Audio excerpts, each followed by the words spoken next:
51-year-old Philippine fisher Edison Palato has spent the last 2 days shorebound, drying last week's catch of anchovies.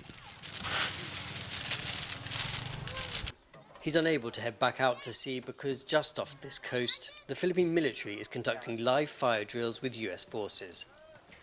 Despite missing out on much-needed income, Palatao supports the joint exercises.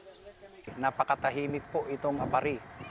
Kung ganun po ang mangyari, lalong-lalo na wala kaming kalaban-laban dyan. Ang gusto lang namin, nakasuporta po ang military dito sa Cagayan.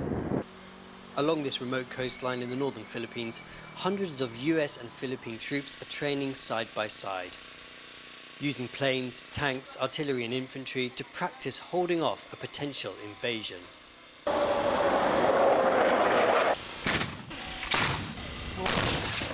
It's all part of joint drills called Balikatan, or shoulder to shoulder, held in spots across the country every year. Enemy that we are fighting against here is an amphibious force coming from surface ships deploying an amphibious force whose intent is to establish a foothold on the beaches with an intent to move inland once that mission has been accomplished. So a counter landing is intended to stop them. And this location was chosen on purpose. Taiwan is just a few hundred kilometers north of here, across the Luzon Strait. Beyond these waters, China has been conducting more and more military sorties encircling Taiwan, putting pressure on the self-ruled island nation that Beijing says is part of its sovereign territory.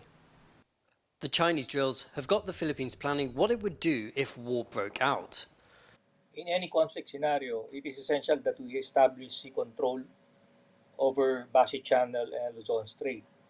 And one way of enhancing sea control is to have positive presence in Cagayan province. To bolster its defences, the Philippines is giving defence partner, the US, more access to strategic areas like this. But not everyone here in rural Cagayan, where many families have Chinese heritage or business ties, welcomes American boots on the ground. We should not go along with the U.S. what they want. We should decide on our own, not based on the U.S.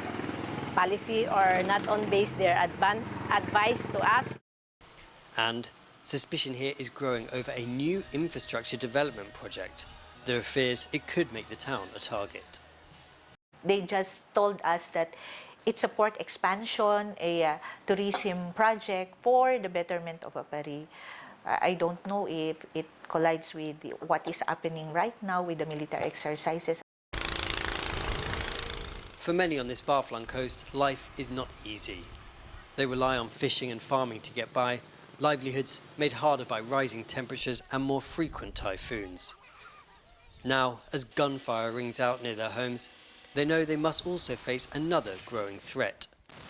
The fight for regional dominance moving closer to their doorstep. Fuhua, David Santos and Rick Glauert in Cagayan, the Philippines for TaiwanPlus.